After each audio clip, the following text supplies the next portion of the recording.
Hello again, everyone. Welcome back to another episode of Tabletop Mic Drop. That's right. This is the Tabletop Vlogcast. A vlogcast, it's like a podcast, but with videos, so you can look at our pretty faces. So today, on this episode of Tabletop Mic Drop, brought to you by the Board Game Kaptain, we have Juliana, we have Lynn, and of course, there's me. I'm Josh, also known as the Board Game Kaptain. So so let's start with Lynn. You had a topic to discuss that's definitely a more time sensitive one because it is a news of something going on right now. Why don't you take it away? Okay, so in news of things that no one asked for, there's going to be an immersive life-size Monopoly built in Hong Kong. And according to the article I read, there's going to be like holograms, and it's going to be interactive, and there's going to be a jail cell that you can like stand in, and it's oh my gosh. And not only that, but there's going to be some sort of like murder mystery thing where you're trying to, someone steals Mr. Monopoly's diamonds, and you're trying to figure out who stole them and get them back for him. Like he's going to miss a couple diamonds. He probably doesn't even know how many diamonds he owns. Now, this is being made in Hong Kong.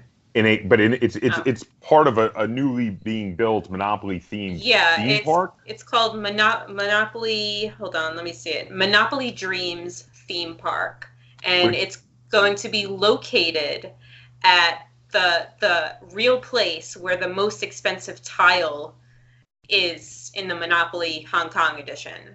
So their example of Boardwalk. Their Boardwalk is where the theme park is going to be. Okay, that's just gross. It's peak capitalism. So they're making. Oh, so Hasbro's involved. Yes, Hasbro is involved. Hasbro, the general manager of entertainment and licensing at Hasbro, has said that the theme park would be wonderfully memorable for tourists. I'm memorable is like they wouldn't ever go back. I'm sure it's going to be memorable, but I'm wondering what the experience is actually going to be like. You're saying there's supposed to be a mystery element. There's going to be holograms apparently. I don't know. There's a jail cell. Mm-hmm. Well, I'm also how long curious. Is it going to take for each experience? I don't know. I'm also curious though. This is going to be part of a whole Monopoly themed amusement park. What other rides are they going to have there? I even though, okay, we all hate Monopoly. Monopoly is very outdated, but everybody knows Monopoly. So this is the first, as far as I'm aware, board game themed theme park. I'm wondering what other kind of rides are going to be there. And while Reading Railroad. That's good. I like that. But I mean, like, okay, while we would all prefer, theme parks named after more modern games, those don't have enough name recognition. So I mean, you got to start somewhere. It sounds bad, but I want to defend it only because I've never heard of a board game theme park before. Well, if this were the beginning of a board game theme park and Monopoly was just the jumping off point, I might be a little bit more keen on it. But like the idea that the whole park is Monopoly and there's no plans, as far as we know, to make any other modern games or anything that anyone would actually want to be a part of, at least in the gaming world. I mean, I guess Monopoly is still pretty popular among the general population, but the gaming population does not approve of it. So, I don't know. Yeah, I mean, the name of the park has the word Monopoly in it. So they're going pretty hardcore within the Monopoly direction. Okay. But now, I am a little bit playing devil's advocate here by defending it, but I got one big question for the two of you. Just one, and that is, imagine this. You have planned an unrelated vacation to Hong Kong for a week. And whoever you're going with says, hey, there's a Monopoly theme park in Hong Kong. Would you go for a day? Because I would go. I'm just saying. If they had an extra ticket, yes. And if they want me to pay for myself, no. I would go simply because I do love theme parks. And I'm a little bit curious. I'm not going to lie. I'm a little bit curious. Like the whole immersive experience. I mean, it's like basically a giant LARP. I think I would be into that, but am I going to go to Hong Kong specifically for that? No. That wasn't the question, though. The question. I know. I'm just saying, like, if I were in Hong Kong, yes, I would go. But I'm not going to go to Hong Kong for it. And No. So, anything else on this new Monopoly theme park and live action Monopoly experience? Well, I suppose the one thing is Lynn mentioned that there's going to be a murder mystery aspect to it. Is Clue a Hasbro game? I think so, because actually Hasbro, a number of years back, Hasbro actually bought out both, I'm not making this up, both Milton Bradley and Parker Brothers. So everything that was either one of those is now under Hasbro. So basically, they are a monopoly. Okay. All right. They kind of are. That's the joke. Okay. So yeah, I could see a Clue experience too. I mean, Clue experience would be kind of fun. But yeah, that could be cool. That could be. Okay. So moving along, the next topic we had to discuss was yours, Juliana. Why don't you take it away? Yeah. So I was just wanting to talk about Kickstarter and its effect on the game industry. My experience with the Kickstarters has been kind of a mixed bag. I've done a few in the past couple of years, and usually it'll be games that I recognize the designer or it's a company that I'm familiar with. And I don't know, I guess the whole Kickstarter thing was really hot for a few years, and now it's like, I think, slowing down a little bit. But I kind of wanted to get your guys' opinion on how you feel about using Kickstarter as a way to get your game off and going. And especially for, like, I know Pandasaurus Games uses Kickstarter a lot. Most of the big companies use Kickstarter a lot now. Everybody's using it as a good way they use it as a way to test how much interest there is out there, because they know, like, okay, if we kickstart it and this many people basically pre-order it, because that's kind of what it is, we know that we should print that much plus this much. They have like a metric, and they're like, yeah, which is pretty cool. But I mean, how do you think, like, I mean, so that in mind, like, what's your opinion on Kickstarter as a platform for that? Lynn, do you want to go first? Well, it is sort of like a pre-order, but I mean, also usually with a pre-order, you don't pay until the thing is ready to ship. And that's my main issue with Kickstarter, is that they want you to pay before there's even a product. Mm. Well, because they're using the money to make the product. Yeah. I mean, I understand, like, why they need the money up front, but that, to me, that is not really a pre-order. That is, like, I don't know. It's not quite a custom order either, because, you know. You're basically, I mean, what it actually is you're making an investment in the product. You're investing ahead of time because you want to see the product come to market. And the original idea is it was supposed to be things that, if it wasn't for all of the people crowdsourcing the funding, it's never going to get made. I mean, now a lot of bigger companies that could have things made are doing it. And that's, I think, is it like Simon or something, that all they do is kickstart games? They have money. Like, just make your damn game. Yeah, but and I understand, because a lot of times if you put out a game and you're thinking, okay, if this game does poorly and we lose money on it, we might have to cancel other games because we won't have enough money to produce them. Whereas if you do it in Kickstarter, you have that guaranteed number of people who are going to buy it. So you have, it makes it safer, and especially for smaller companies. And in reality, there's only 2 companies in all of the board game hobby that I would still call a large company, and that's really just Asmodee and Hasbro. everybody else is a smaller company. And for smaller companies, one big flop that they put a lot of money into making a lot of copies could kill them for the rest of the year. And for a tiny company, one flop could bankrupt them. So I remember I was talking to someone about this exact topic, and they had kickstarted a game that was just a guy who made a game, and it ended up being somewhat popular on Kickstarter. And as Lynn was mentioning, you do have to pay up front. After it's funded, you pay, and then you have to wait, and they usually update you on the process, which I think that's kind of fun. But again, I would rather pay when I get the product.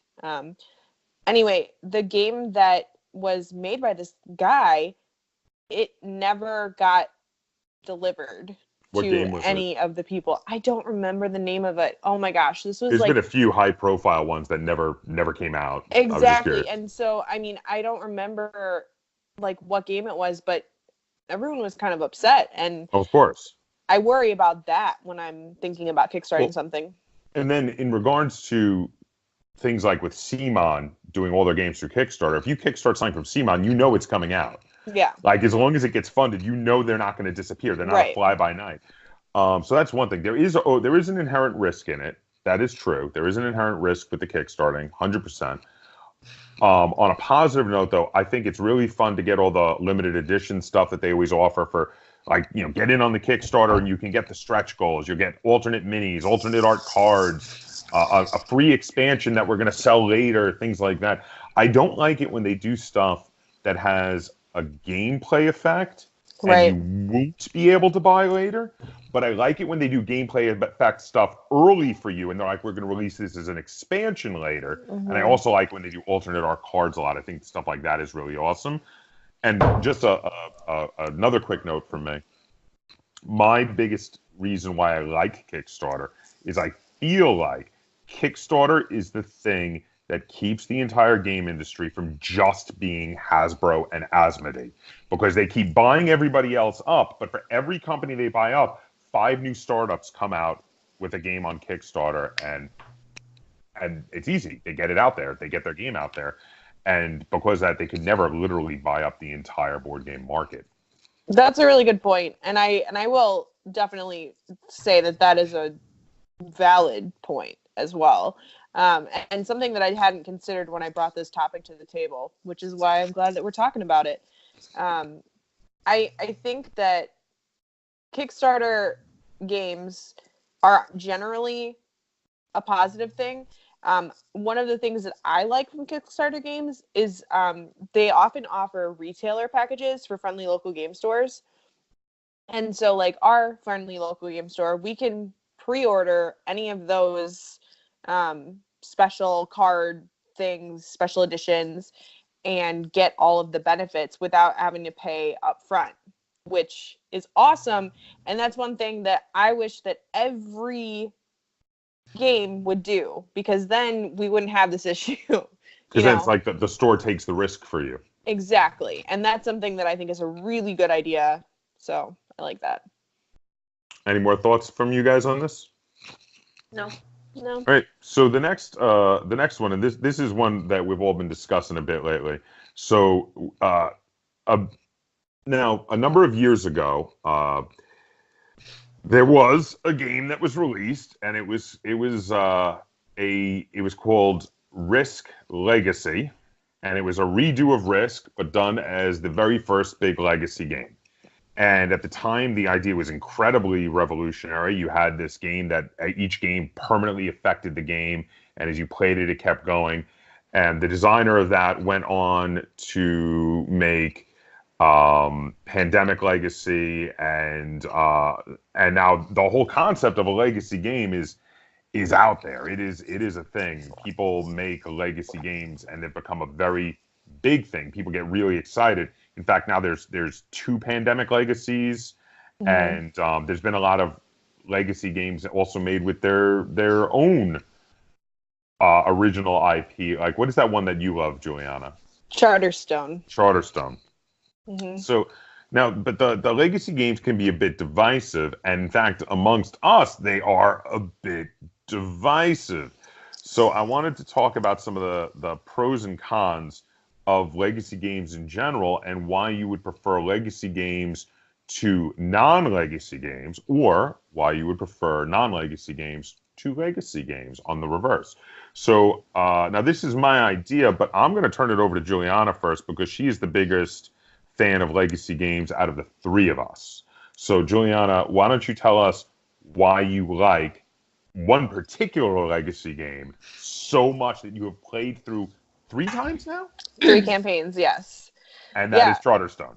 That is Charterstone. Charterstone is probably my favorite game of all time. And yes, I played through it 3 times. I love it because I got to play it with really close friends, including you two, even though you didn't play through the whole game. But, you know, I've played it with people that I just love and love playing games with. And it's been a different experience each of the 3 times that I played.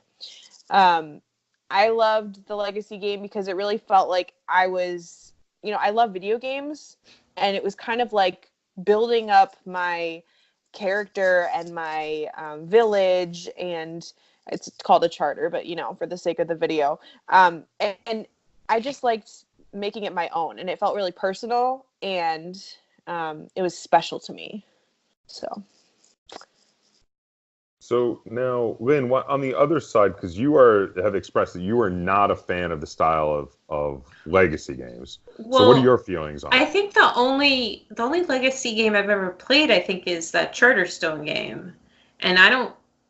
is that true? I don't... Well, there's that one game... It's weird, because I just realized there's that one game... We didn't play test this at all. Right, it's technically a legacy game because yeah. you write on the cards and change what they do. Well, I think the thing is that I thought Charterstone was okay. I thought it was too simple to begin with. I didn't really like it did add rules and things, but it was like almost playing like a completely different game every time. And I guess some people might like that, but to me, it's like if I'm going to play a game, I don't want rules being switched up on me every time we play it. So I would have just preferred if it was a more heavy like worker placement game that the rules, you got like the heavier rules at the beginning, and then you slap the stickers on the board and do all the stuff, but you don't get like these weird rules thrown at you just because you happen to open a certain pack of cards.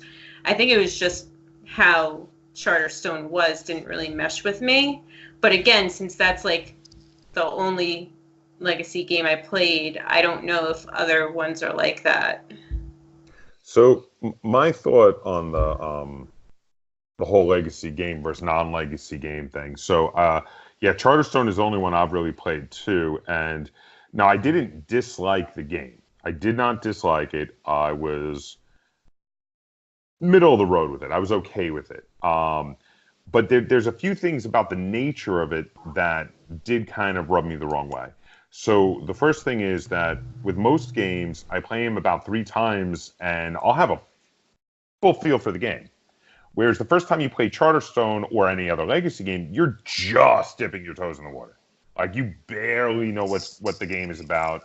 And it really, like you really would have to play through a whole campaign to get a full feel for the game. If you just play a few games, you really, I mean, it's weird because most games, they're a complete game every game. A legacy game feels like it's a piece of a game every game. And the actual game itself is going to take you months to play. Now, that's not I mean, it's not really like it's a big negative, that particular thing about it. It just kind of irks me a little. But the thing that really I don't like for me personally is that when I do game nights, I have different mixes of people almost each time. You know, sometimes this person shows up, sometimes that person shows up. And you can't play a legacy game with game nights like that because you have to have the same people showing up on a regular basis committed to go through the campaign. So that I think that in that regard is just why I personally don't like the legacy style of games, because if let's say you got into a legacy game and someone goes, "Hey, are you doing a game night this weekend? I'd love to come over," and you'd be like, "You can't because we're playing that legacy game and you're not in it." Well, see, with oh, sorry, Lynn. Oh no, well, I was just gonna say with the other game that you mentioned, though, we didn't play test this at all. Legacies, like we have played that with different people, and yeah, you do write on the cards. But I mean, if one of those cards come up where it's like people whose names start with K have to do this, it's like, oh, that's none of us, discard the card. Yeah, that one's a bit different. And I mean, I don't mind that one because it's like the actual rules don't change, just the card text does.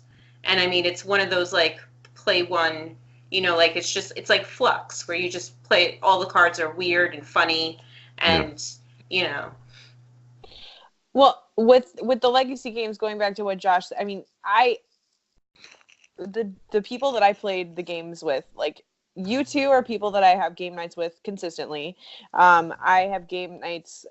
It was with Jen and Jamie and my boyfriend Dave, and we played that on a specific night each week. But then we still had other game nights, right? So it was like, this is our Charterstone night. And then other nights we'll do other things. But that's the point, though, is if your schedule doesn't work in a way where you can do that, or if you can set that up and you've got people you play with the same people, then that's fine. But if you don't, because a lot of times I don't, a lot of times I've had schedules that are all over the place, and I game with anyone when I can, and I can't always commit to the same days each, week by week.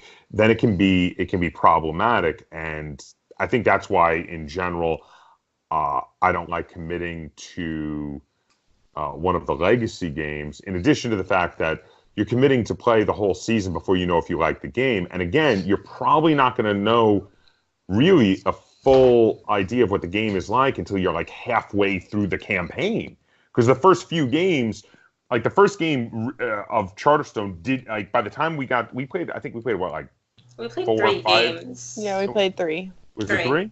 I thought it was more. but I mean, comparing the first game to the third game, it was completely different. Yeah, it was completely different. So like the first game would have given you no real feeling for the game because it was so simple in the first game, and then there was a lot more going on by the time you got to the third game.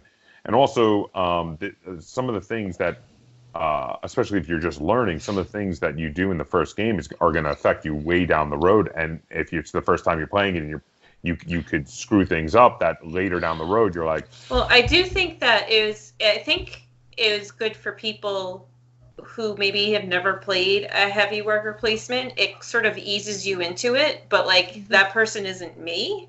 So that's why I was like, oh, the first game, this is like too simple. And then and I was like, wait, in the second game, I was like, wait, these rules are not the same rules. And I was just, I don't know. So the thing with Charterstone is that the base rules stay the same, but then every game there is a special rule, and then there are things added to the game that, change the way that you interact with everything.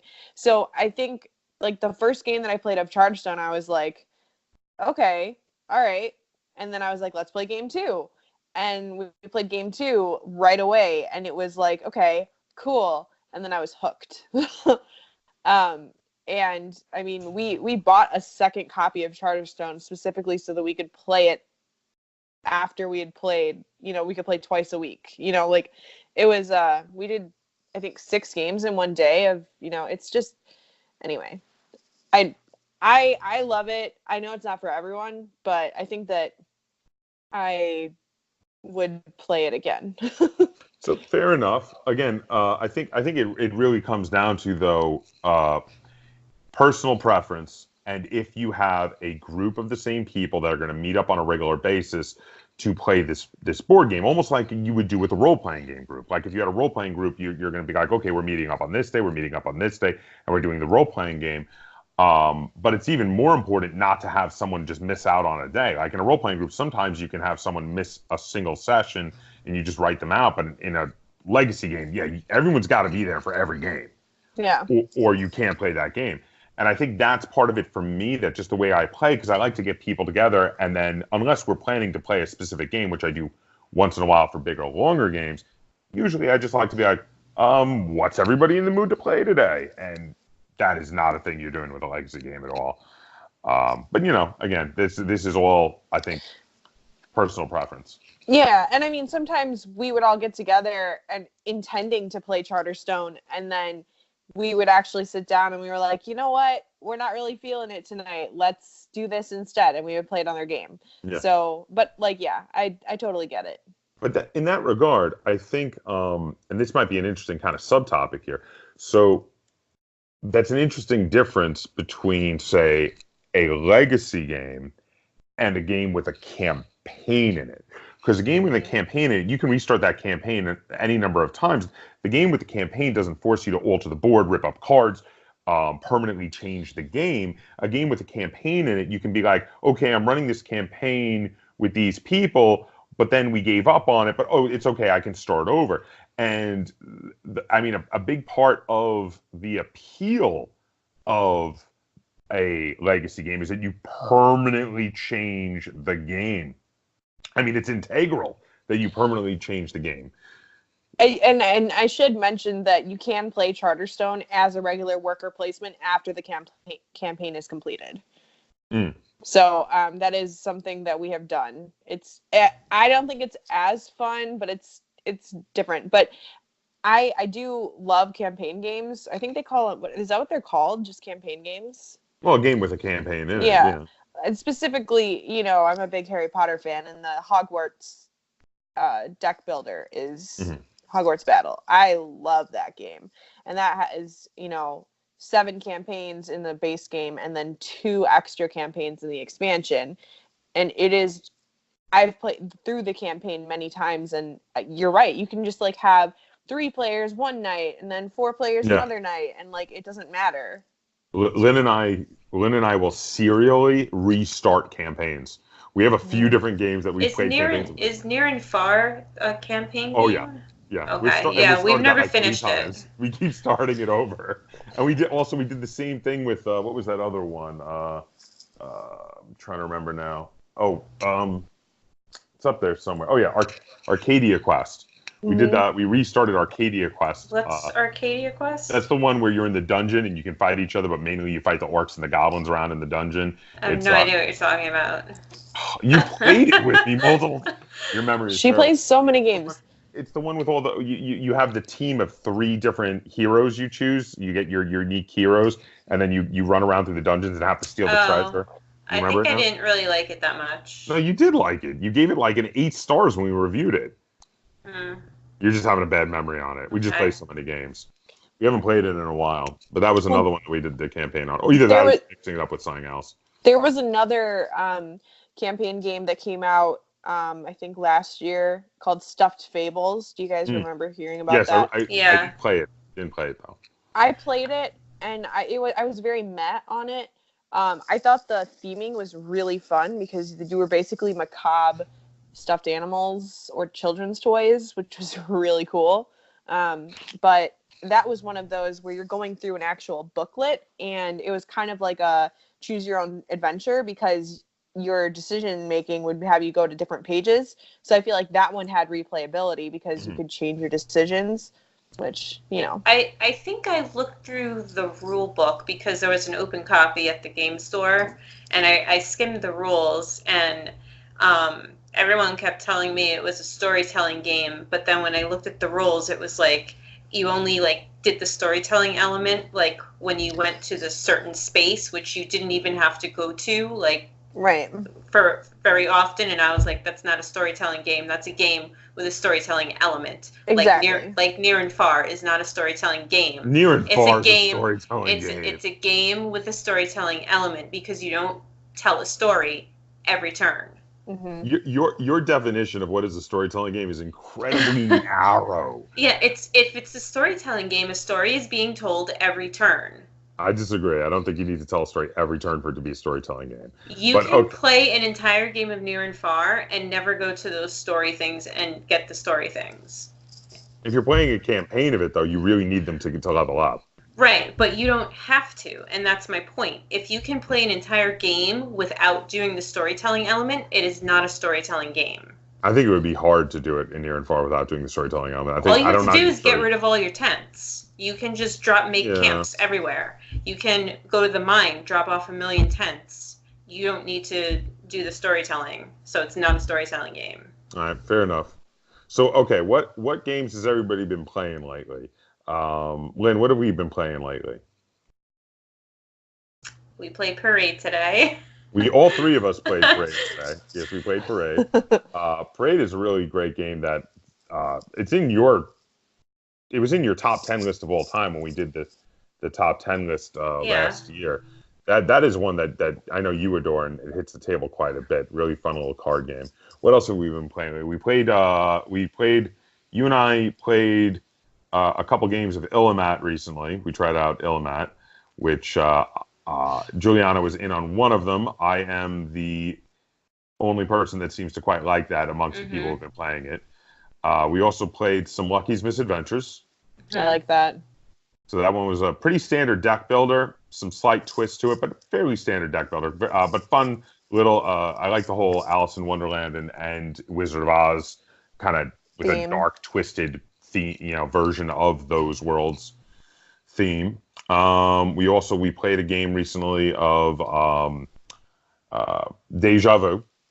Mm-hmm. We played again, which has that Mancala aspect similar to Five Tribes, that Mancala mechanic. We played Gloom. Oh, we tried Gloom of Thrones. Anything else? I'm trying to think what else we were playing recently. Did we play any other games last week that we haven't? Probably, but I don't remember. I can't remember offhand. Now, Juliana, you were playing something today without us. What were you? You were off playing. Yeah, I played D&D today, and then I have been playing a lot of games. Azul always hits the table a lot. I played that with you guys. I like that game. Yeah, it's pretty. The Mind is another one that I've been playing a lot. That sounds familiar. We haven't tried it, but there was a lot of buzz about it. Yeah, I really like it. I don't know if you would like it because it's a cooperative game and you can't talk to each other. Oh. It's a really, it's like a social deduction type of thing. I don't know. I really like it. I'll bring it by and you can see if you like it. What else? Blender.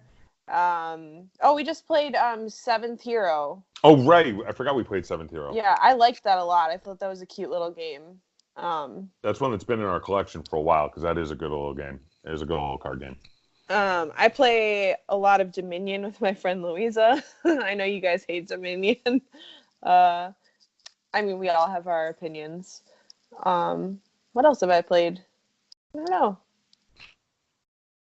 I think that's pretty much... That's pretty much it? Yeah. So, outside of that, let's see, what else have we all been doing geek culture-wise? Lynn and I went to go see Captain Marvel. And I would say overall positive. I thought it was quite good. A lot of good action. There were a couple minor gripes I had with the no spoilers. Storyline. No spoil. Oh, this is spoiler free.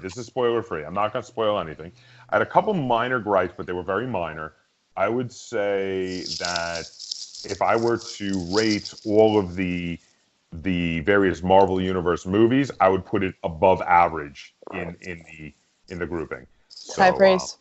Yes. So I thought, I thought it was quite, and then, to put above average in such an amazing series when you have so many, that are that high. Yeah, so I would definitely say. So, Lynn, what would you say about Captain Marvel? Put it. I liked it. I don't know. Were you a little lower than me then?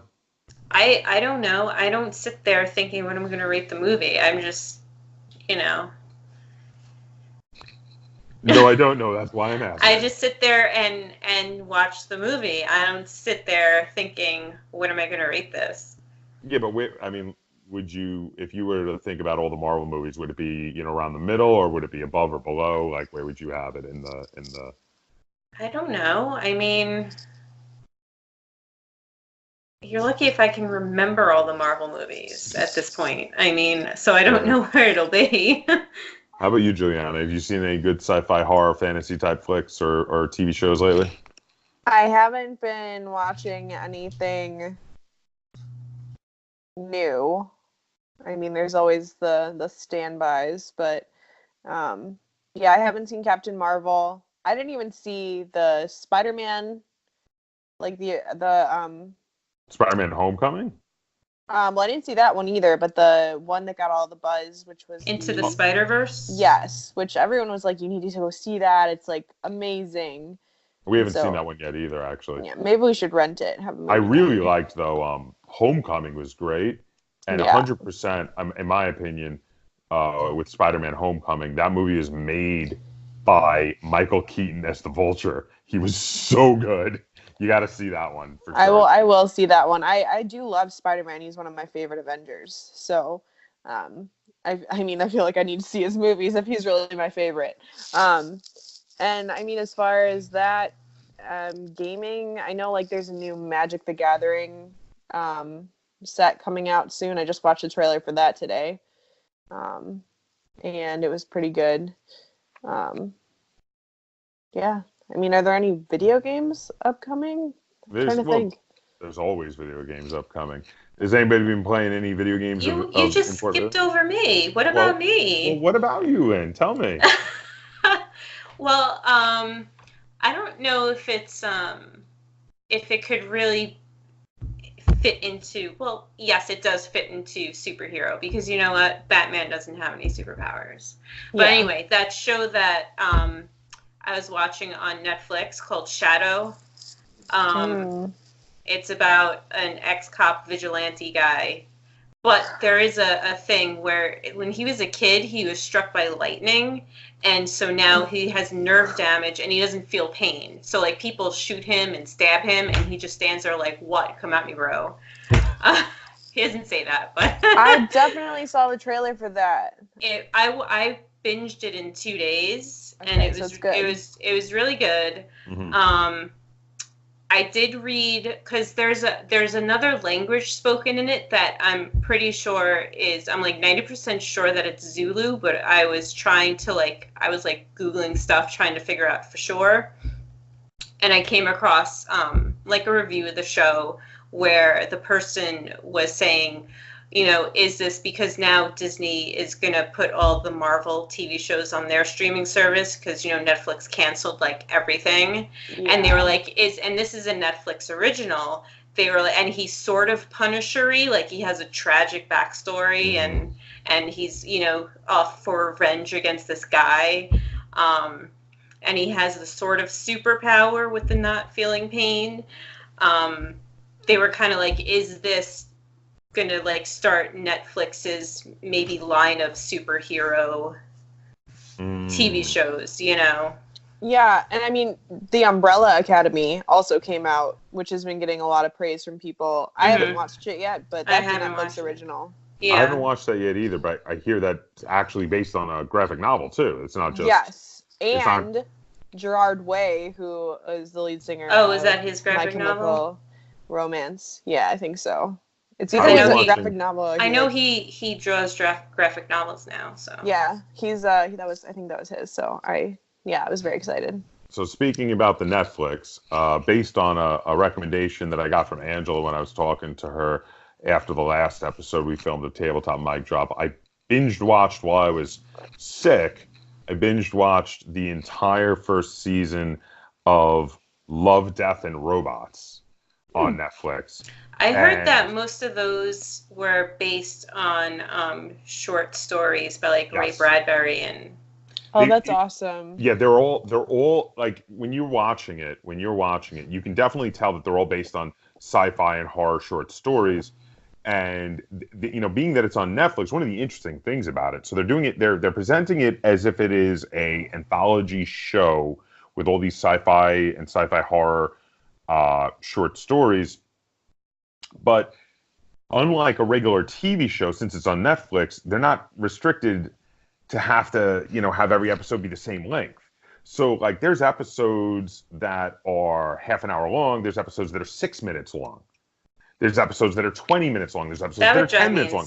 No, it's actually really awesome because basically if you have a concept that really is not going to be good to stretch out to half an hour, they don't do that.